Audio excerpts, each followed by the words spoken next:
영원한 예배라는 제목으로 하나님의 말씀 함께 나누어 보도록 하겠습니다. 계시록 말씀을 설교를 할 때 잘 좀 준비를 한다거나 설교할 때 좀 어려움이 있고, 또 여러분도 아무래도 계시록을 접하기가 쉽지가 않죠. 읽을 때도 조금 걱정이 되기도 하고, 또 괜히 공부한다고 달려들었다 이단과 같은 엉뚱한 애들한테 속을까봐 그것도 두렵기도 합니다. 그래서 이 종교개혁의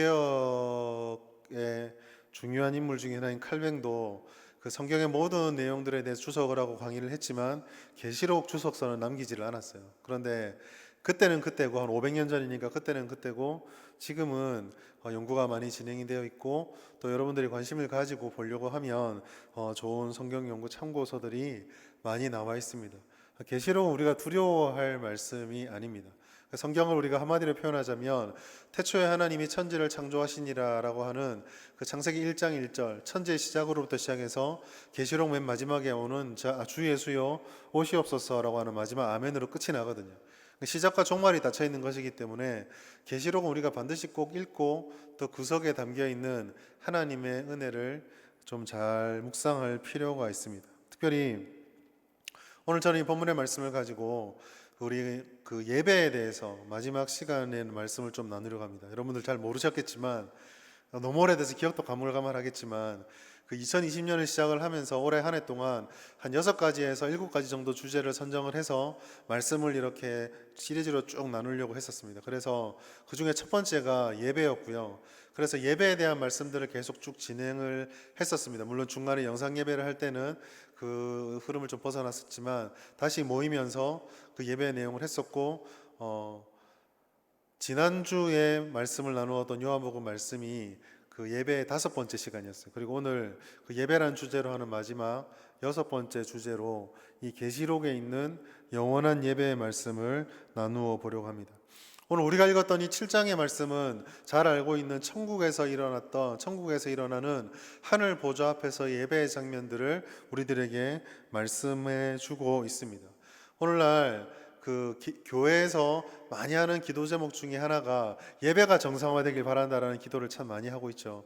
지금 우리가 모여서 이렇게 예배를 드리지만 예배가 사실은 형태상으로는 모인다고 하지만 설교를 하고 또 예배를 섬기는 저의 마음에서는 그 뭐라고 할까요? 모이고 있지만 형식은 갖추어지고 있지만 예전과는 분명히 달라졌다라는 생각을 지울 수가 없습니다. 그 어제도 제가 유튜브에서 뭐 좀 자료들을 찾을 게 없을까 영상을 찾다가 어떤 한 의사 선생님의 그 짧은 영상의 한 부분을 봤는데 내용은 다 기억 안 나고 이 부분이 제일 기억에 남더라고요. 그 다시는 이전 세상으로 돌아갈 수 없습니다라는 그 한 구절이 굉장히 인상이 깊었습니다. 뭐 코로나 백신이 개발되고 거기에 대한 약이 개발된다고 해서 우리가 일상으로 돌아간다고 얘기를 하지만 설령 그것이 일상생활과 전전과 똑같은 우리가 학교를 가고 직장을 가고 식당 가고 싶을 때 식당 가고 하고 싶은 걸 다 하는 이 날이 온다고 할지라도 분명히 그 전과는 다른 시제가 왔다라고 하는 것이죠. 예배도 마찬가지입니다. 예배가 이렇게 모여지고 예배를 드리고 있지만 그 이전부터 우리 한국 교회는 예배의 부흥에 대한 갈망들을 가지고 있었어요. 바꿔 말하면 한국 교회에서 예전과 다르게 예배나 신앙생활에 대한 뭔가 모를 우리 안의 결핍들을 느끼고 있었다라고 하는 것이죠. 마치 조그만한 어떤 빈틈이 벌어졌을 때 거기에 큰 충격이 가해지면 쫙 쪼개지는 것처럼 우리 가운데 가지고 있었던 그런 연약함들이 이 코로나라고 하는 생각지도 못했던 일로 인해서 제가 느끼기엔 그렇습니다. 성경 진리는 아니고 제가 느끼기에는 굉장히 많이 쩍 벌어져 버렸다라는 생각을 지울 수가 없어요.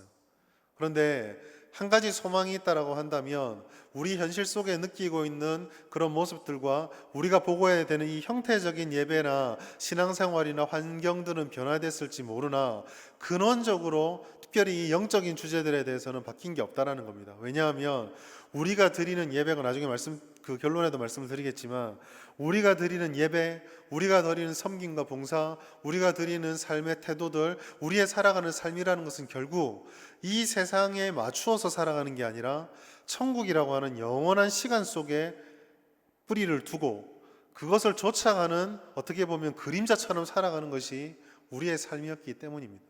우리의 봉사의 원형은 어디에 있습니까? 오늘 주제는 예배지만 우리의 교회의 섬김과 삶의 헌신과 봉사의 원형은 천국 보좌 앞에서 종려나무를 흔들며 하루도 쉬지 않고 영원토록 주님을 경배하고 섬기는 그 모습에서부터 나오거든요. 예배도 마찬가지죠. 예전이 어떻고 찬양은 10분을 드리고 20분을 드려야 되고 회중의 구성에 따라서 뭐 옛날에 아는 곡 몇 퍼센트, 새로운 거 몇 퍼센트, 이런 형태적이나 방법론적인 문제가 아니라 우리의 예배라고 하는 것은 하나님의 구원받은 백성들이 주님의 보좌 앞에서 영원토록 하나님을 기뻐하는 그 원형으로부터 나오는 것이기 때문에 변화된 것이 없습니다.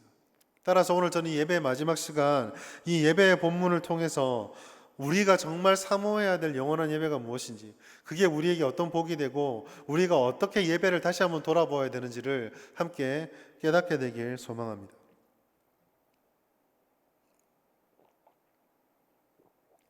오늘 우리가 읽었던 이 7장의 말씀은 계시록 5장부터 쭉 이어지고 있는 7봉인에 대한 환상 속에 등장하는 말씀입니다. 5장에 보면 보좌 위에 앉으신 이의 오른손에 있는 두루마리가 있는데 그 두루마리에 7개의 봉인이 된 두루마리를 요한이 환상으로 봅니다. 그리고 그 간략하게 얘기하자면 그 두루마리를 누가 뗄 것인가 라고 사람들이 묻고 그 뗄 자가 없음을 보고 요한이 슬퍼 울거든요. 우는데 그때에 어린 양의 보좌 위에 있는 어린 양이 내려와서 그거를 받아서 뗄 수 있다는 것을 알게 됩니다. 알게 되고 나서 6장에 오게 되면 이제 봉인이 뜯어지기 시작하죠. 그런데 이 봉인이 뜯어지면서 이 봉인이 뗄 자가 없다라는 요한의 그 슬픔이 더 큰 슬픔과 공고함으로 바뀝니다. 왜냐하면 봉인이 하나 뜯어질 때마다 이 땅에 임하는 굉장히 흉폭하고 강력한 심판의 말씀들이 계속 반복되기 때문입니다. 그 심판의 내용들이 6장 전체에 나타나고 이 6장에서 봉인이 6개가 뜯어집니다. 자, 7개 중에 6개가 뜯어지면 몇 개가 남죠? 어렵나요? 7 빼기 6은 하나죠. 예, 하나입니다. 2개 아닐까? 하나입니다. 하나인데 이 하나의 봉인이 남았는데 재밌는 거는 이 하나의 봉인을 남겨두고 갑자기 7장의 말씀이 삽입처럼 끼어듭니다. 그리고 그 7장의 말씀에서 보게 되는 것이 택함 받은 14만 4천의 숫자가 완성되는 장면과 하늘 보좌 위에서 셀 수 없는 무리들이 나와 하나님을 예배하고 그 예배 가운데 하나님을 섬겼던 24장로 중에 한 사람이 약속의 말씀으로 전해주는 영원한 약속의 선포, 그것이 7장이 끝나고 나면 8장 처음부터 이제 마지막 남았던 하나의 심판이 뜯어지는데 그 심판은 고난으로 계속 반복되었던 6개의 심판이 끝나고 마지막 성도들의 최종 최후의 결말이 펼쳐지게 되는 그 인이 7번째로 8장에 딱 뜯어지게 됩니다. 그래서 보면 8장에 우리가 잘 알고 있는 그 성도들의 기도가 향로에 담겨서 올라가는 그 장면들이 8장부터 나오기 시작하거든요. 이 6장의 심판의 근데 이 본문의 말씀을 좀 이해할 때에 굉장히 키가 되는 거, 야, 심판이 무섭구나, 심판이 오는구나, 그것만 바라봐서 될 게 아닙니다. 왜 6장과 7장이 연결되고 있는지를 좀 이해할 필요가 있어요. 심판이 계속되고 하늘의 예배가 계속되면은 이 사이에 도대체 왜 하나님께서 이 둘을 연결시켜서 우리에게 말씀 보여주셨을까? 그 고리처럼 끼워주는 말씀이 6장 17절에 있습니다. 자, 6장 17절 우리가 같이 한번 읽어볼까요? 같이 읽겠습니다. 시작. 그들의 진노의 큰 날이 이르렀으니 누가 능히 서리요 하리라. 다시 한번 읽겠습니다. 계시록 6장 17절 시작. 그들의 진노의 큰 날이 이르렀으니 누가 능히 서리요 하더라. 하나님께서 요한에게 환상을 보여주셨습니다. 6가지의 재난과 심판과 환란의 인이 띄어지고 나서 그 앞에서 어쩔 줄을 몰라 좌절하고 절망하고 두려워하고 슬퍼하고 있는 요한을 향해서 하나님께서 마지막으로 던져주는 7번째 인을 떼기 전에 던져준 질문이 뭡니까? 누가 설 것인가? 이 심판과 어려움 속에 누가 남아있느냐, 누가 서 있느냐라는 질문을 던지고 있는 것이에요. 이 질문은요, 우리가 계시록을 볼 때에 그리고 성경을 볼 때에 이 말세의 신앙생활을 해가는 우리들에게 계시록에서만 유일하게 허용되는 효과가 있는 말씀이 아니라 우리들의 삶의 전체를 관통하는 질문이며 우리 존재론적인 목적입니다. 하나님께서 이 땅을 살아가는 수많은 환경 가운데 우리가 어떠한 삶을 살아가는지를 모르시지 않습니다. 하나님을 대적하는 많은 세대들과 많은 가치관들이 하나님의 말씀을 쫓아 살고자 하는 사람들에게 어떠한 영향력과 파괴력을 가지는지 하나님이 모르시지 않습니다. 근데 하나님께서 찾고자 하는 것, 하나님께서 기다리는 것은 우리의 생각과 좀 다른 것 같아요. 우리는 그런 환경들 속에 살아가면서 답을 원합니다. 해결책을 찾고 있습니다. 그런데 하나님께서 우리를 통해 보고 싶은 한 가지 질문, 그게 뭐라고요? 17절에 있는 누가 설 것인가? 조금 잔인한 말일 수 있는데 이걸 우리가 이해하기 쉽게 바꾸면은 누가 마지막까지 믿음으로 버틸 수 있느냐, 이걸 지금 보고 계신 거예요. 하나님께서는 이러한 환경과 말세를 향해서 정해져 있는 시간을 따라서 우리의 시간이 쭉 진행되어 갈 때에 그 속에서 버티고 믿음으로 이기고 서 있는 자를 찾고 계십니다. 그러나 우리가 이 말씀을 기억할 때에 한 가지 좀 중요하게 기억할 것이 있어요. 그것은 하나님께서 우리들에게 버티라고 말하시면서 우리들을 그냥 팽개쳐 두는 분이 아니다라는 것이죠. 말씀을 하나 더 찾아볼까요? 고린도전서 10장 13절 말씀. 고린도전서 10장 13절 말씀입니다. 자, 같이 한번 읽어보겠습니다. 다 찾으셨죠? 같이 읽겠습니다. 시작. 사람이 감당할 시험 밖에는 너희가 당한 것이 없나니 오직 하나님은 미쁘사 너희가 감당하지 못할 시험 당함을 허락하지 아니하시고 시험 당할 즈음에 또한 피할 길을 내사 너희로 능히 감당하게 하시느니라. 아멘. 여러분, 이 말씀이 어떤 은혜가 되는지 아시겠습니까? 누가 서 있겠느냐 라고 말씀하시는데 하나님의 이 고린도전 13장의 말씀이 무엇입니까? 내가 세울 것이다. 내가 버티게 해줄 것이다. 버틸 수 있도록 만들 것이다가 하나님의 약속이에요. 그럼 우리에게 필요한 것은 무엇입니까? 제가 서 있겠습니다. 제가 버티겠습니다. 라는 믿음의 결단이 중요하게 되는 것이죠. 그리고 이 신앙의 결단이 예배, 영원한 예배, 우리 일상의 예배와 신앙을 바라보고 해석하고 결단하는데 가장 중요한 기초의 원리가 됩니다. 왜냐하면 계시록 7장 1절부터 계속되어지는 말씀은 이와 같은 버틴 자들의 수가 어떻게 달성되어지고 그 속에 담겨있는 의미가 무엇인지를 상세하게 설명해 주고 있기 때문입니다. 첫 번째로 7장 1절부터 8절까지 우리가 나와 있는 14만 4천에 대한 것입니다. 오늘 예배 주제와 다르기 때문에 이거는 간단한 언급만 하고 지나가겠습니다. 14만 4천은 우리가 잘 알고 있는 신천지의 숫자입니다. 신천지는 완전한 수 14만 4천이 달성이 되면 이 한국 땅에 신천신지가 펼쳐진다라고 처음에 성도들을 모았습니다. 근데 이번에 우리 사태를 통해서 아시다시피 이미 신천지 명단 속에 있는 인원이 몇 명이죠? 보셨나요? 표면상 드러난 인원이 한 20몇만 명이 되고 교육생까지 치면은 대략 한 30만 명 정도로 보고 있습니다. 그러면 14만 4천 훨씬 넘었죠? 안 임했잖아요. 지금 아마 교리가 제가 알기로 바뀐 걸로 알고 있습니다. 30만이 있지만 정말 알짜배기 14만 4천은 아직 안 찼다. 이게 교리예요. 지금 바뀌었어요. 그럼 그걸 누가 합니까? 이만희만 알겠죠. 계속 그 14만 4천을 진짜배기 14만 4천을 찾아서 지금도 신앙생활을 하고 있는 거죠. 그러나 이 계시록에서 우리가 성경을 해석할 때 참 어려운 것 중에 하나인데 때로 어떤 것들은 문자적으로 우리가 그대로 받아들여야 되는 게 있습니다. 근데 때로 어떤 것들은 문자적으로 받아들이기를 넘어서서 그 안에 의미들을 묵상하고 성경 전체의 해석과 균형을 통해서 의미로 찾아가야 될 것이 있어요. 특별히 시로 되어 있거나 묵시로 되어 있는 성경의 말씀들은 대부분이 좀 그런 것들입니다. 예를 들어 시편에 보면 어떤 말들이 많이 나오죠? 시편을 문자적으로 받아들이면요, 이 땅은요 교회와 성도, 교회와 예수 믿지 않는 사람들 간에 처절한 사륙전이 벌어집니다. 왜 그렇습니까? 시편의 문자적인 해석이 무엇입니까? 원수들을 치고 때리고 부수고 죽이고 이거잖아요. 너무 아파서 너무 고통스러워서 주여 내 원수들을 멸하여 주옵소서. 그게 노래거든요. 감정의 고향. 그럼 시편은 그렇게 볼 수가 없는 거죠. 그럼 시편의 그 원수들에 대한 정말 그 분노와 절망과 아픔의 마음들을 성경의 균형을 가지고 다른 말씀과 합해서 해석해 보면 이렇게 해석할 수 있습니다. 원수와 악과 대적들의 유혹에 빠지지 말아야 될 것들 한 가지, 더 다른 한 가지는 우리를 사랑하시고 이 세상의 시간표를 주관하시는 하나님에 대한 확신들 한 가지. 그 다음 로마서 12장에 있는 무슨 말씀이죠? 대적을 악을 악으로 갚지 말고 선으로 갚으면 하나님께서, 사랑과 공의의 하나님께서 원수를 멸하라는 너의 기도를 들으사 하나님의 방식으로 머릿속에 장작에 불을 댕기신다. 이게 성경에서 이렇게 나오는 거거든요. 성경을 그렇게 해석할 필요가 있는데, 그런 의미에서 보면 이 계시록에 있는 14만 4천은 정말 14만 4천 명이 되어야 되는 게 아니라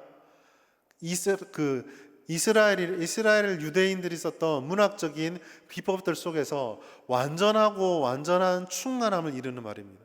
12 곱하기 10이라고 하는 이스라엘 완전수 두 개가 곱해지고 거기에 더할 나위 없는 충만을 가르치는 숫자 1000이 곱해지면 14만 4천이거든요. 즉 이것은 하나님이 택하신 수가 우리의 눈을 넘어서는 부족함이 없는 완전한 숫자가 도달되어진다는 것을 의미하고 있습니다.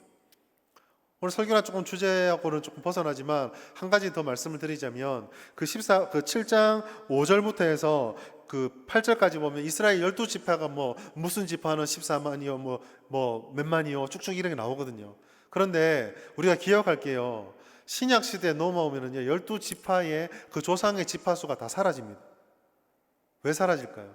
전쟁에 의해서 12지파 중에 멸족한 가문들이 있거든요. 유다는 남아있지만, 이스라엘은 남아있지만 루벤 가족 이런 식으로 남아있지 않습니다. 학자에 의하면 12지파 중에 10지파는 사라졌다라고 말할 정도예요. 그런데 왜 이렇게 12지파를 말했을까? 이거는 구약으로부터 이어지는 하나님의 구원의 계획이 여전히 완성되어져 가고 있다는 걸 말해주는 상징의 노래예요. 그 노래 마지막이 14만 4천으로 끝이 난다라는 것입니다. 하나님께서 그러면 이 17장 1절부터 그 8절까지 말씀 속에서 하나님께서는 그 앞에 심판과 심판이 가득 차는 6번의 심판이 이루어짐을 통해서 엄청난 공고가 오지만 하나님의 구원의 역사가 실패하지 않고 하나님의 완전한 구원과 하나님의 완전한 뜻이 이루어졌다라는 것을 우리에게 말씀해 주고 있는 것입니다. 그 말씀이 끝나고 나서 오늘 우리가 읽었던 9절부터의 천상의 예배가 시작되어지는 것이죠. 그 천상의 예배 첫 시작이 어떻게 시작하고 있습니까? 9절 말씀 보면 이렇게 시작합니다. 이 일 후에, 즉 그 아까 1절부터 8절까지 말씀하셨던 하나님의 구원의 모든 역사가 우리의 눈으로 어디까지 가늠할 수 없지만 부족함도 없고 실패하지 않는 그 역사가 이루어진 후에, 그 일 후에가 바로 이 일 후에인데, 그 일 후에 어떤 일이 일어납니까? 요한이 바라보니 각 나라와 족속과 백성과 방언에서 아무도 능히 셀 수 없는, 어떻게 해요? 큰 무리가 나와 흰옷을 입고 손에 종려가지를 들고 보좌 앞과 어린 양 앞에 서 있다라고 말씀을 하고 있습니다. 짧은 구절이지만 이 안에 정말 엄청나게 많은 내용들이 담겨져 있습니다. 오늘 다 말씀드릴 수 없고 몇 가지만 좀 말씀드리면, 첫 번째로 이 말씀이 우리에게 말씀해 주는 의미는 하나님의 택함 받은 자, 그리고 그 택함 받은 범위가 우리의 이해와 판단으로 다 잴 수 없을 만큼 넓고 무수히 많다라고 하는 것입니다. 여기서 한 가지 중요한 거는요, 그 숫자를 파악하는 것, 그 의미를 파악하는 것이 핵심 목적이 되지 않는다라는 거예요. 하나님께서 앞에서도 14만 4천으로 완전수를 말씀하시고 또 9절에서도 셀 수 없는 허다한 물이 우리에게 말씀해 준 이유는, 두 번이나 어떻게 보면 많다, 충분하다 말씀해 준 이유는 우리에게 이렇게 말씀하시는 것 같아요. 나는 구원할 만큼, 하나님의 택하신 만큼 우리가 생각하는 것 이상으로 실패하지 않고 구원을 이룰 것이다. 그 수는 우리가 알 수가 없다라는 것을 강조하고 있다라고 생각을 합니다. 누가 구원받을 것인가? 하나님, 옆집에 누가 구원받을까요? 저 사람이 구원받을까요? 그거는 우리가 고민할 문제가 아니다라는 거죠. 그러나 성경이 우리에게 확실히 말해주는 것은 그 수는 우리가 셀 수 없을 만큼 무수하고 하나님 앞에 실패하지 않는 완전한 구원이 달성되어진다는 것입니다. 하나 여기서 우리가 짚고 넘어가야 될 것이, 굳이 수와 범위에 대해서 짚고 넘어가야 될 한 가지가 있다고 한다면 그것은 이 범위와 수가 인종적, 문화적 차이에 의해서 제한받지 않는다라는 것. 각 나라와 족속과 백성과 방언이라고 하는 것은 1차적으로는 국가와 국가, 민족과 민족이라고 하는 인종적인 차이이지만 이 방언과 언어와 문화다라고 하는 것은 세대와 세대를 넘어섰고 장벽이 훨씬 더 다양하다고 보았을 때에 하나님의 구원의 역사와 범위는 우리 생각보다 훨씬 더 넘어서고 있습니다. 짧은 한 구절이지만 그래서 우리가 지향하고 있는 신앙의 핵심 가치는 편가르기와 담장 쌓기가 아니라 장벽 허물기라는 사실이 굉장히 중요하다는 거죠. 예배는 구원받은 자들만이 드릴 수 있는 하나님 앞에 드릴 거룩한 예식이지만 동시에 또한 예배는 그렇다고 폐쇄된 것이 아니라 하나님의 택한 모든 자들에게 열렸기 때문에 누구나 제한받지 않고 드릴 수 있는 것이 되어야 합니다. 그렇다면 이렇게 제한받지 않는 자들이라고 해서 그저 난 오늘 예배 드리려는데 한번 보려고 한다, 보고 싶다라는 것만으로 예배자가 될 수 있느냐? 그렇지 않습니다. 오늘 9절부터 17절까지 말씀 속에 반복되고 있는 한 가지 심상이 있는데, 이미지가 있는데, 그것은 바로 흰 옷이라는 이미지입니다. 흰 옷이라는 말이 9절에도 나타나고요, 나중에 뒤에 9절에도 나타나고 뒤에 보면 반복해서 한 2번 정도 더 나타나게 됩니다. 이 흰옷이 어떤 의미를 가지고 있느냐? 14절 말씀에 보면 확실하게 이 흰옷의 의미가 선포됩니다. 14절 말씀 자막을 한번 볼까요? 같이 읽겠습니다. 시작. 내가 말하기를 내 주여 당신이 아시나이다 하니 그가 나에게 이르되 이는 큰 환난에서 나오는 자들인데 어린 양의 피에 그 옷을 씻어 희게 하였느니라. 아멘.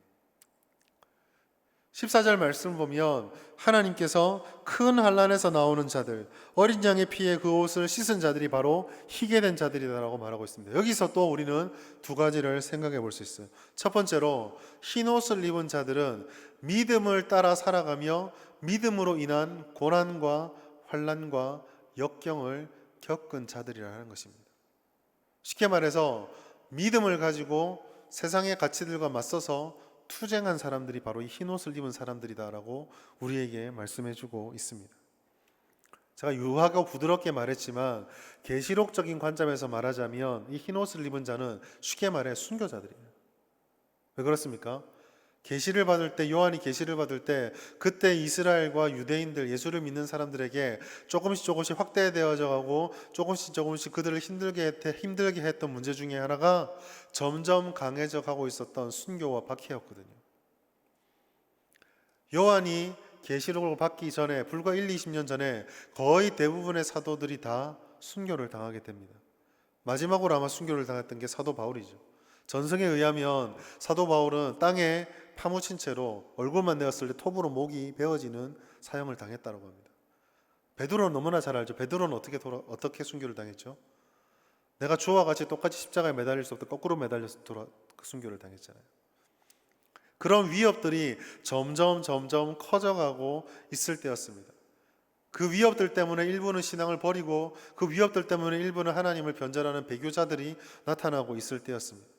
그 환난과 안으로는 신앙적인 붕괴와 밖으로는 국가 최고의 권력으로부터 다가오는 박해의 위협 속에서 예수 믿음이 무엇이냐, 우리의 마지막 약속이 무엇이냐를 진지하게 고민하고 있을 때 사도 요한이 받았던 것이 바로 이 계시록의 말씀이에요. 그리고 6장 11절 말씀 보면은 그들이 바로 이런 사람들이다라고 말하고 있습니다. 같이 읽겠습니다. 시작. 각각 그들에게 흰 두루마기를 주시며 이르시되 아직 잠시 동안 쉬되 그들의 동무 종들과 형제들도 자기처럼 죽임을 당하여 구수가 차기까지 하라 하시더라. 아멘. 무슨 말입니까? 7장에 보면은 2번이나 충만한 수가 나타나잖아요. 14만 4천의 충만한 수가 들어왔어요. 셀 수 없는 충만한 수가 하나님께 나왔어요. 그런데 그 수가 어떤 사람들이라고요? 11절에 보면은 그들의 동무종들과 형제들처럼 죽임을 당하여 그 수가 차기까지 순교한 사람들을 얘기하고 있습니다. 사랑하는 청년 여러분, 과거 신앙을 이야기를 할 때에 이 땅에 우리나라에 많이 유행했던 웰빙과 힐링과 같은 그런 세계관들이 교회의 침투에 들어왔었습니다. 어떻게 결합이 되었냐면 하나님의 위로와 복주심과 평안하게 하심이 웰빙과 힐링과 결합이 되면서 세상이 말하는 웰빙과 힐링을 넘어서는 절대적인 안정과 평안에 대한 그런 기대감으로 바뀌었습니다. 물론 하나님께서 우리에게 평안함을 주십니다. 물론 하나님께서 우리에게 은혜를 주시죠. 그러나 성경에서는요, 단 한 번도 그것이 우리의 삶의 모든 문제를 제거하는, 쉽게 말해 예수 믿기만 하면 우리는 아무 어려움 없이 이 땅의 수명이 끝날 때까지 부족함도 없고 결핍도 없고 어려움도 없고 환난도 없고 근심도 없고 걱정도 없고 내가 손만 대면 다 잘 되고 내가 계획만 세면 다 달성되는 그런 삶을 약속해 주신다라고 말씀한 적이 단 한 번도 없습니다. 오히려 성경을 보시면 하나님의 지복의 상태로 인해서 이 약간의 차이를 좀 잘 기억해 놓으세요. 하나님의 우리에게 주셨던 그 엄청난 복의 약속으로 인해서 이 땅을 살아가는 모든 부조리와 어려움을 견뎌낼 수 있는 것이지, 하나님을 믿어서 그 복으로 인해 아무 어려움이 없어야만 되는 게 신앙이다라고 성경은 말하지 않았어요. 오늘 계시록에서도 이 부분을 말하고 있는 겁니다. 사도 요한이요, 지금 어떤 상태입니까? 유배를 당했다라고 하는 자기가 누리고 즐기고 일상생활했던 모든 것들을 할 수 없게 됐다는 거죠. 우리 코로나 사태 거쳤던 것처럼. 그런데 그렇게 아무것도 할 수 없게 된 사도 요한에게 가장 큰 복은 뭘까요? 유배가 풀려서 내가 원래 하던 곳으로 돌아가 예수를 믿게 되었을 때 내가 버렸던 것들을 다 얻고 하나님께서 주신 놀라운 열매를 거두는 것이어야만 하잖아요. 그런데 그 기대를 가지고 기도하며 경건에 정진하였던 사도 요한에게 하나님이 오셔서 주셨던 말씀, 그것은 완전한 수는 고난받아 순교한 자들이다라고 말하고 있다는 거예요.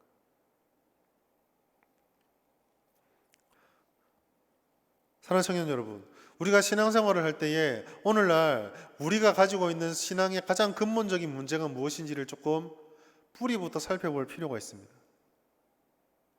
여러분, 우리의 신앙이 가장 빨리 극복해야 될 가장 큰 문제는요, 허약함에서 벗어나야 돼요. 사랑하는 청년 여러분, 다시 한번 이 말씀을 드리겠습니다. 우리의 신앙이요, 더 강인해질 필요가 있습니다. 영적 전쟁이라 말했잖아요. 전쟁터에서는요, 상대방의 약함을 배려해서 공격을 하지 않습니다. 어느 전쟁에서 상대방이 약점을 보여주었을 때, 야, 우리가 가오가 있지, 저기는 공격하지 마, 그렇게 합니까? 반대지요. 저기에 약점이 있다 그러면은요, 사정없이 공격합니다. 왜요? 거기를 공격해야 튼튼한 곳을 공격하는 것보다 더 작은 노력으로 부술 수 있기 때문이에요. 사단은요, 우리를 적으로 생각합니다. 말세가 다가올수록 여러분, 마태복음 25장, 26장, 27장에 있는 말세의 이 땅에 임할 징조들의 말씀을 잘 묵상해 보십시오. 그것을 묵상해 보면 확실히 알 수 있는 것은, 야, 우리 살아가는 삶이 영적 전쟁터구나. 직장 문제처럼 보이고 경제 문제처럼 보이고 이런 질병과 같은 재난의 문제처럼 보이는데, 뿌리로 파고 들어가서 그로 인해서 일어난 일들을 해석하고 반응하는 모든 문제들은요, 영적인 문제들이에요. 감히 단언합니다. 많은 사람들이, 교회를 생각하며 고민하는 사람들이 이 코로나로 인해서 예배가 제대로 드려지지 않고 신앙생활이 제대로 드려지지 않는 모습을 바라보며 영상 예배와 같은 컨텐츠의 문화의 접근법, 저도 고민하고 있습니다. 백신이 개발되고 그 다음에 그런 치료자가 개발되면 회복이 될 것이다 얘기를 합니다. 제가 되게 탁월한 사람 아니라 장담 못하겠지만 저는 그렇게 생각합니다. 그게 개발돼도 아마 예전과 같지 않을 겁니다. 예전과 같지 않을 거예요. 왜 그런 줄 아십니까? 그 모습들이 지금 보이기 때문이죠.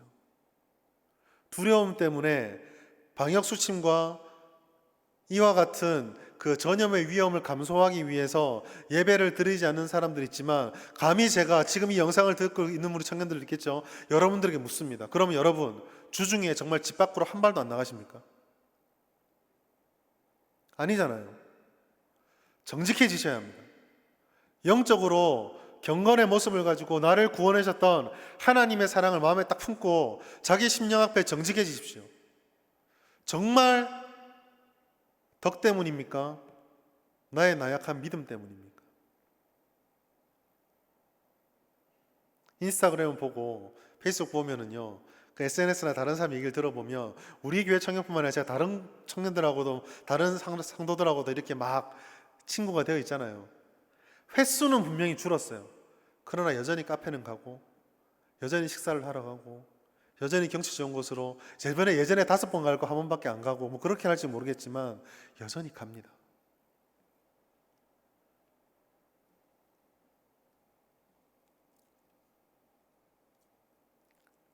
순교와 고난을 지켰다는 것은 우리가 주님을 정말 우리의 가슴에 품었을 때에 하나님 앞에서 우리가 지켜야 될 믿음을 인내와 강건한 강인함을 가지고 버텨냈느냐를 묻고 있는 거예요.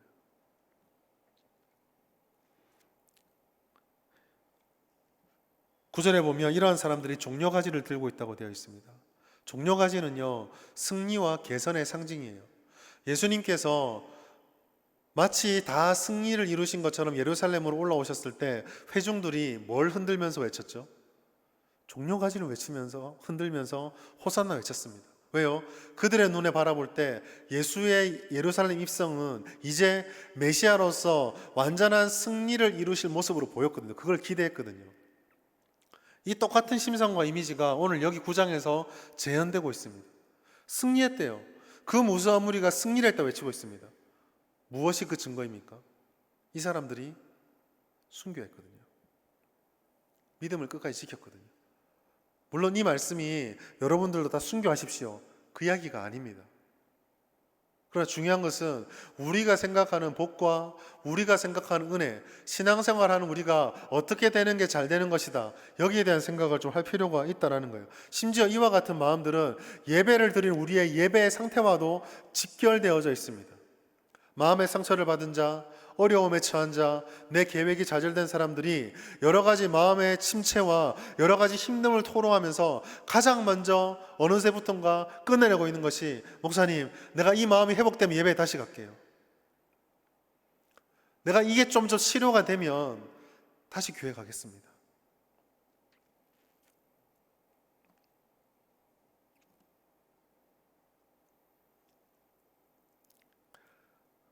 진정한 예배를 이야기할 때에 오늘 예수님께서, 하나님께서는 그 계시록의 말씀을 통해서 우리의 신앙이 어떠해야 하는지를 다시 한번 꼬집어주고 있습니다. 아까 제가 말씀드린 백신이 개발되고 영상 예배 컨텐츠가 개발된다고 해서 예배가 드려지지 않는다는 건 바로 여기에 있어요.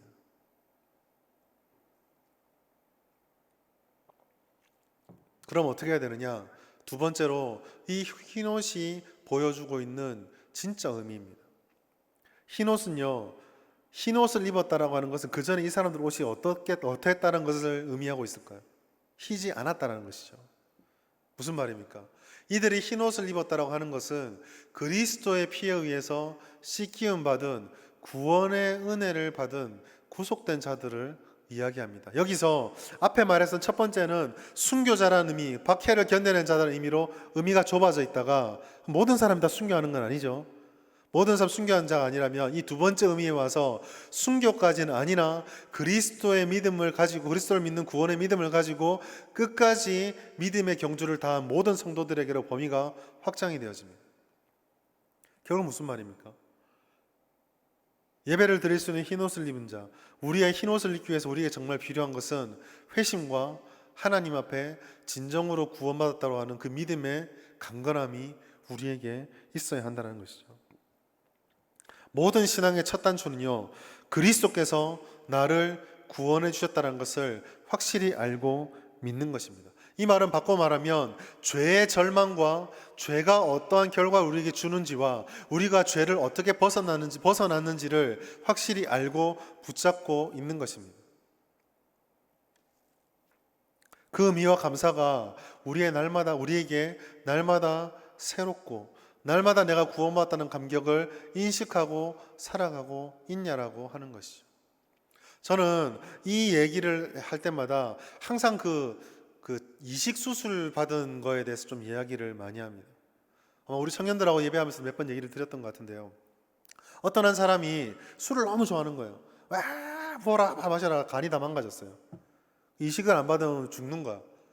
근데 어렵게 이식자가 나타나서 너무 건강한 간을 얻은 겁니다.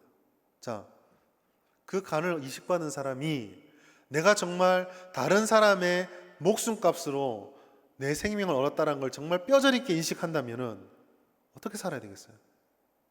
운동하고 건강을 위해서 절주를 하고 자기에게 주어진 두 번째 삶을 의미 있게 살기 위해서, 바르게 살기 위해서 노력하지 않겠습니까? 그런데 어떤 사람이 그렇게 이식을 받아놓고 예전보다 더 건강한 간이니 더 열심히 마시자라고 마셔버린다면, 여러분 그런 삶을 바라보면서 참으로 담대하고 소신 있고 지지호가 있는 사람입니다, 그렇게 말씀하겠습니까? 아니면 당신에게 생명을 준 사람을 기만하는 악한 사람이라 하겠습니까?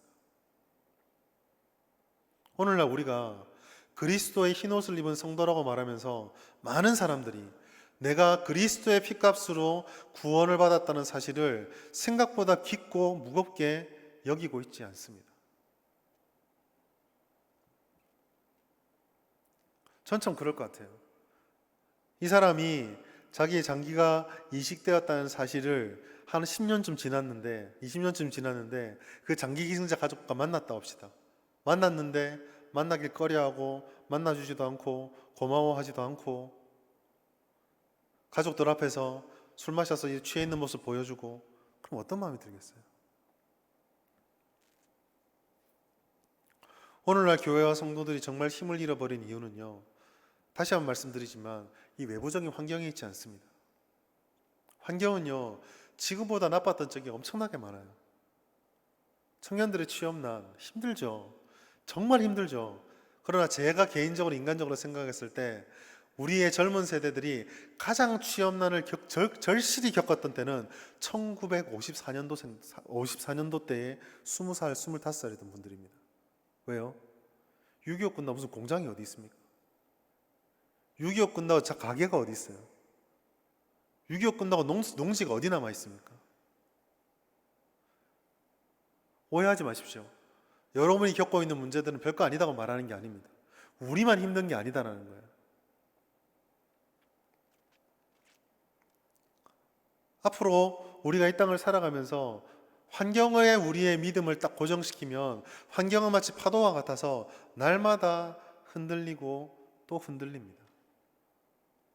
우리의 믿음은 거기에 두면 안 되는 거죠. 오늘날 교회가 힘이 없고 성도들이 힘을 잃어버린 이유는요, 흔들리지 않는 구원의 확신, 그리스도의 사랑과 우리를 구원해 주셨다는 그 은혜의 감격 속에 뿌리를 내리고 있지 못하기 때문입니다.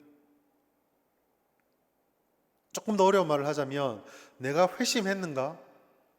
거기에 대해서 진지한 성찰을 하지 않기 때문이에요. 습관적으로 예배를 드립니다. 여러분, 우리가 이 회심의 은혜에 사로잡혀 하지 않으면요, 세상에서 가장 지겨운 것이 예배입니다. 내가 하나님 은혜에 사로잡히지 않으면 이 세상에서 가장 의미 없어 보이고 가장 하기 힘든 것이 말씀 읽기, 기도하기, 예배하기예요. 가장 힘듭니다. 왜요? 내가 저것만이 답이라는 생각이 없는데 어떻게 거기에 시간을 할애하겠습니까? 시간 할애가 안 되죠. 우리를 위해 죽으신 그리스도의 피값을 진지하게 묵상하지 않은 교회는 생명이 없습니다. 하나님을 중심에 모시지 않는 예배는요, 그 자체로 감격이 없는 거예요.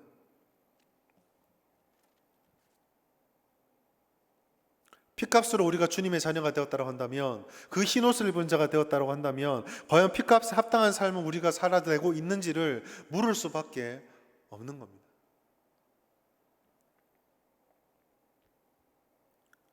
교회 예배가 열리고 여러 가지 여건으로 교회 예배가 예전처럼 많은 인원들이 나오지는 못하고 있습니다.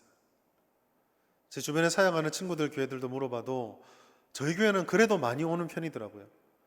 저희보다 두세 주 앞서 예배를 열었던 교회들이 3분의 1, 그 전부 수준의 3분의 1로 회복이 안 돼요. 근데 저희는 지금 거의 60% 이상 회복이 됐거든요. 60%가 남들보다 잘하니까 잘하고 있다. 아니, 저는 그 얘기를 하는 게 아니라 아무리 그게 100% 회복된다 할지라도 오히려 지금처럼 우리가 뭔가 결심을 하고 예배를 해야 된다는 환경 속에서 우리의 믿음을 돌아보지 않고 우리가 어떤 구원의 감격을 가지고 있는지 돌아보지 않으면 별 소용이 없다는 걸 말씀드리고 싶습니다.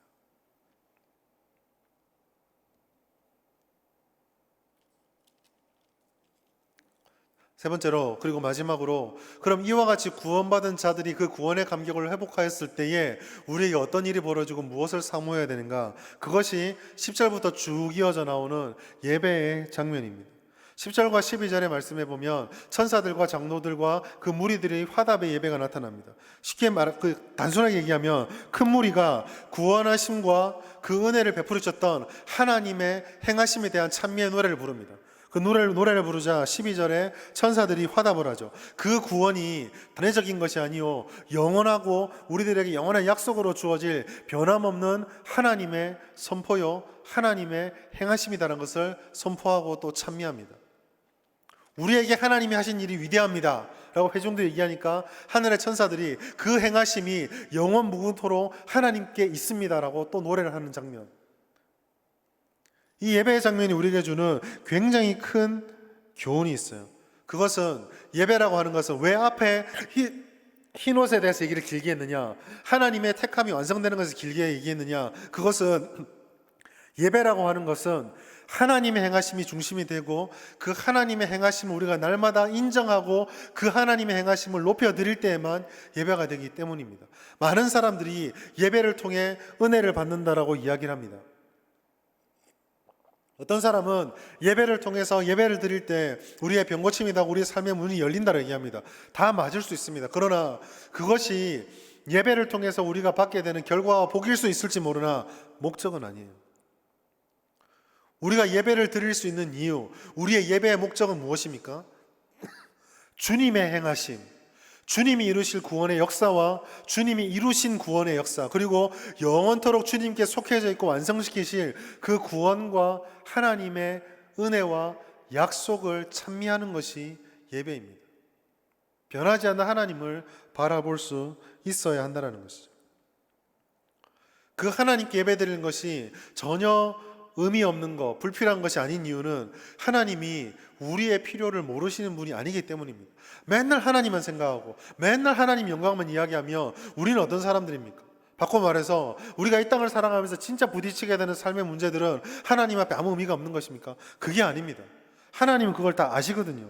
아시지만 그 하나님이 우리의 모든 것들을 도우신다라고 믿고 우리의 삶에 좋은 것을 주신다 믿고 나아간다면 그걸 하나님께 맡겨놓고 우리는 하나님만 바라보는 우리의 삶에 가장 익숙한 행동들을 다 내려놓고 하나님을 따라가는 결심들을 계속적으로 반복해야 되는 것.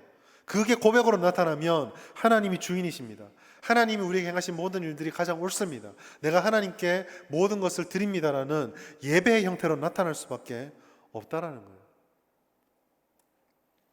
히브리서 13장 5절 6절 말씀 같이 보겠습니다. 히브리서 13장 5절 6절 같이 읽겠습니다. 시작. 돈을 사랑하지 말고 있는 바를 족한 줄로 알아. 그가 친히 말씀하시기를 내가 결코 너희를 버리지 아니하고. 그러므로 우리가 담대히 말하되 주는 나를 돕는 이시니 내가 무서워하지 아니하겠노라. 사람이 내게 어찌하리요 하노라. 아멘. 히브리서 저자가 말하는 게 무엇입니까? 히브리서 저자가 말하는 것도 우리의 필요가 없다는 게 아니에요. 돈이 필요합니다. 우리의 부족함이 우리를 힘들게 합니다. 몸이 아프면은요 예배드리기 힘들어요. 몸이 아프면은요 봉사하기도 힘듭니다. 그런데 그런 결핍과 부족함이 있다 할지라도 뭐라고 말씀합니까? 하나님께서 우리를 떠나지 않고 우리에게 돕는 이가 되시고 그것을 내가 알기에 무서워하지 않겠다라고 지금 히브리서 기자는 말하고 있는 거예요. 이게 바로 예배입니다. 성공하려면 이런 방식을 살아가야 돼. 이 땅을 살아가려면 이런 길을 걸어가야 돼 라고 말하는 사람에게 그들의 시간표를, 이것도 저 설교 얘기 몇 번 했는데 이들의 시간표와 방식들이 우리들의 삶의 가장 중요한 방법이라는 것이 아니라 내려놓고 하나님의 방식, 하나님의 길을 따르는 것이 우리의 성공이라는 것을 고백하는 것이 예배로부터 시작되어진다는 것이죠. 오늘날 많은 사람들이 예배를 이야기하면서 우리의 편의를 이야기합니다. 이런 것이 갖추어지면 더 예배를 드릴 수 있고 저런 상황이 되면 예배가 더 은혜롭다라고 얘기합니다. 어쩌면 그게 은혜일 수도 있지만 다른 말로 표현하면 우리가 원하는 그런 것일 수도 있어요.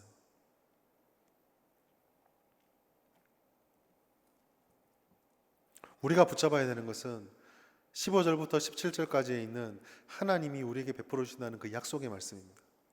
영원히 우리의 마르지 않는 생명이 되어주시고, 영원히 우리의 목자가 되어주시고, 우리의 눈물을 씻어주시고, 목마름과 굶주림을 제거해 주시고, 우리를 상하게 하지 않으시겠다는 15, 16, 17절에 선포되어진 영원한 약속, 바로 그것입니다. 생각보다 직장 문제가 풀리지 않기 때문에 예배할 때마다 우리의 마음이 여러 갈래로 찢어지십니까? 내가 가지고 있는 삶의 고민들이, 내가 가지고 있는 지금의 형편들이 이것만 개선이 되어지면 좀 더 하나님을 더 열심으로 예배드릴 수 있을 것만 같은데 라는 마음으로 예배드릴 때마다 마음속에 부족함과 안타까움을 느끼십니까? 너무나 오래된 신앙생활이 나머지 나를 구원해 주셨던 하나님의 그 사랑이 이제는 너무 익숙해진 나머지 더 이상 뜨겁지도 차갑지도 않은 채 예배가 습관 그 이상도 그 이하도 아닌 것이 되어서 이 시간에 드리는 예배들이 큰 의미가 없이 내게 남아 있습니까? 사랑하는 청년 여러분, 우리의 예배는 결코 그런 게 아닙니다. 우리의 이 예배는요, 천국에서 드려지고 있는 그 완전한 예배의 모방이자 모형입니다. 우리가 이 예배에서 은혜를 받지 못하는 이유는 예배 자체에 문제가 있는 게 아니라 우리가 천국을 소망하지 않고 영혼을 신뢰하지 않고 하나님께서 하나님이라는 사실을 완전히 의지하지 못하기 때문이에요. 과거 여러분들 은혜 받았던 수련회를 한번 기억해 보십시오. 우리가 드리는 예배보다 더 좋은 조건이 갖춰진 것도 아니요, 우리가 지금 가지고 있는 이 환경보다 더 좋은 것도 아니었지만 그래도 은혜 받겠다라는 내 마음 구석에 있는 이 실오라기 같은 그 갈망을 하나님이 채워줬을 때 얼마나 뜨겁게 찬양하고 예배드렸던 경험이 있는지 그걸 한번 생각해 보십시오. 환경의 문제가 아니고 우리 삶의 문제가 아니라니까요. 내가 얼마나 하나님을 하나님으로 인정하느냐, 내가 얼마나 구원받았던 사실을 감격하고 감사하고 있느냐가 예배와 직결되어집니다. 그래서 단순하게 말씀을 드리면 예배는 믿음의 문제입니다. 예배는 믿음의 문제예요. 그리고 이 믿음의 문제이기 때문에 믿음이 우리 삶 전반에 다 퍼져 있기 때문에 바울은 이 예배를 우리 삶의 영역까지 확장시켰던 거예요. 그게 로마서 12장 1절 2절이에요. 우리의 삶으로 드리는 거룩한 산 제물의 예배. 그래서 그 단계까지 가면 하늘의 예배가 우리의 예배 가운데 내려오고 그 예배가 우리의 삶 전체를 가로지르는, 우리의 생각을 바꾸고 우리의 가치관을 바꾸고 우리의 삶의 우선순위를 바꾸고, 아무것도 환경은 변하지 않았지만 그 환경을 대하는 내 태도를 바꾸어서 고난 중에서 순교의 가운데서도 종려나무를 흔드는 승리의 영웅이 될 수 있는 겁니다. 믿음의 문제예요.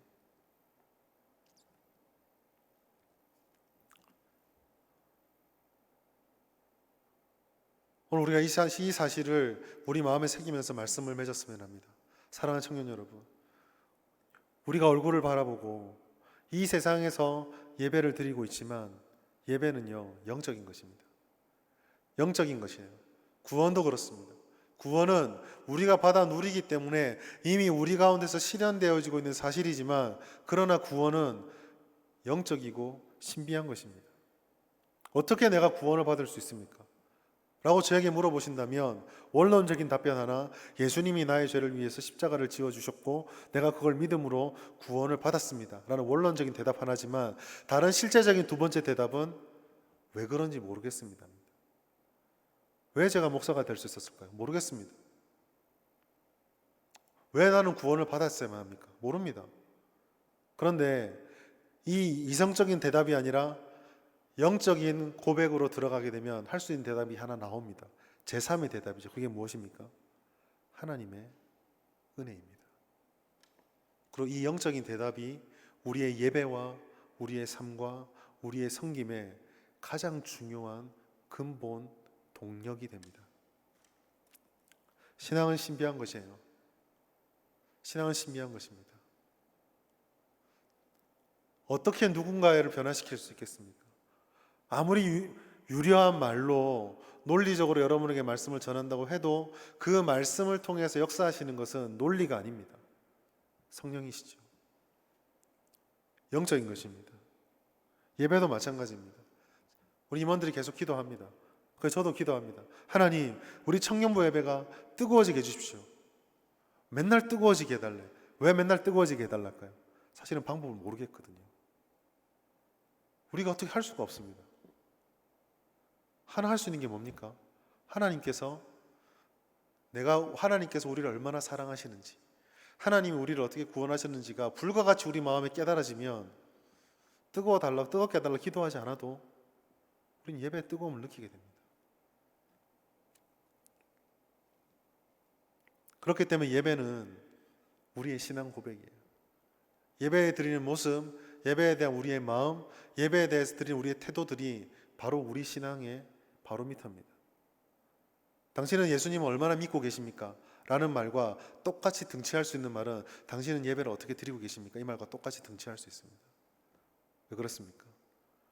오늘 계시록의 이론을 가지고 말씀을 드리자면 순교하기까지 하나님께 목숨을 드리고 영원한 보좌의 승리자의 종려남을 흔드는 흰옷 입은 자가 된 사람들은 하나님의 구원의 감격 앞에 서서 다른 것을 생각하지 않고 예배하고 있었기 때문이에요.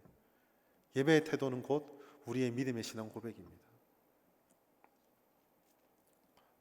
오늘 여러분들에게 원론적인 도전을 던졌으면 합니다. 여러분이 정말 구원을 받으셨습니까?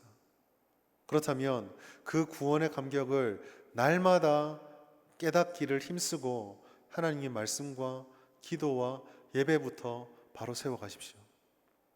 코로나19를 통해서 우리에게 주어진 유일한 기회는요, 그동안 거품처럼 한국교회가 붕 떠있던 것이 마치 끓어오르는 국수에 찬물 부으면 확 가라앉아 버리는 것처럼 깔아앉고 나서야 비로소 국수가 익어가면서 제대로 그 안에 실질을 볼 수 있는 것처럼 훅 부풀어 있던 것이 한 번에 확 꺼져 버렸다는 거예요. 본질이 뭔지를 되게 고민하게 만들었다는 거예요. 우리 청년들이 이 기회에 그 부분들을 좀 붙잡고 집요하게 물어뒀으면 좋겠습니다. 내가 하나님의 은혜 받은 자인가? 하나님께 구원받은 자인가? 내게 주신 하나님 은혜가 과연 어떤 것인가? 마지막으로 하나님께서 우리를 끝까지 붙잡고 실패하지 않는 사실을 붙잡으면서 하나님의 은혜를 날마다 여러분의 삶에 채울 수 있길 바라요. 은혜가 우리를 바꿉니다. 오늘 이 믿음의 말씀을 가지고 하나님, 우리가 이 영원한 예배를 이 땅에서 누리며 우리를 구원하셨던 그 하나님 은혜와 날마다 동행하는 삶을 살다고 기도하시고 또 그 은혜를 따라서 우리에게 주어진 어려운 시기들을 믿음으로 잘 감당하고 주님의 은혜를 온전히 누리게 되는 우리 청년들 될 수 있기를 주의 이름으로 축복합니다. 우리 시간 함께 말씀을 붙잡고 함께 통성으로 기도하겠습니다. 하나님,